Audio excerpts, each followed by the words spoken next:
இதாருங்க, இது வந்து கம்மா இறச்சி பிடிச்சது இந்த இடத்துல. இங்கிட்டு பாருங்க, மீனை பாருங்க எத்த தண்ணி மீனாக கிடக்குன்னு. வெயிலுக்கு தண்ணி குறுகவும் மீன் எல்லாம் ஒதுங்கிருச்சு. 2 குழம்பு வரும். இங்கே பாருங்க எத்த தண்ணி சிலேப்பின்னு. சிலேப்பி இங்கே விராகன்னு ஒன்று. இங்கே வாரா எத்த தண்ணி எவ்வளோ மீனுங்க. சரியான மீனுங்க. நாளைக்கு நாங்கள் இதை வந்து பிடிச்சிருவோம். இந்த மீனெல்லாம் இன்னைக்கு கொஞ்சம் கொண்டு பிடிச்சிட்டு போவோம். இன்னைக்கு சும்மா தான் வந்தோம். நாளைக்கு வந்து நாங்கள் பிடிச்சிருவோம். பாருங்கள் எவ்வளோ மீன். எதிர்பார்க்கவே இல்லை. விராக மீன் கிடக்கு. மொத்த மீனால கிடக்குது.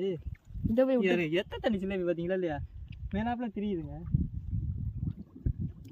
விட்டுருவோம். ஒரு நாள் தான் விராக்கனை விட்றேன் சார்.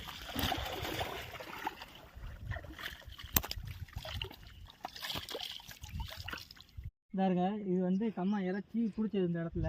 இங்கிட்டு பாருங்க, மீனை பாருங்க எத்த தண்ணி மீனாக கிடக்குன்னு. வெயிலுக்கு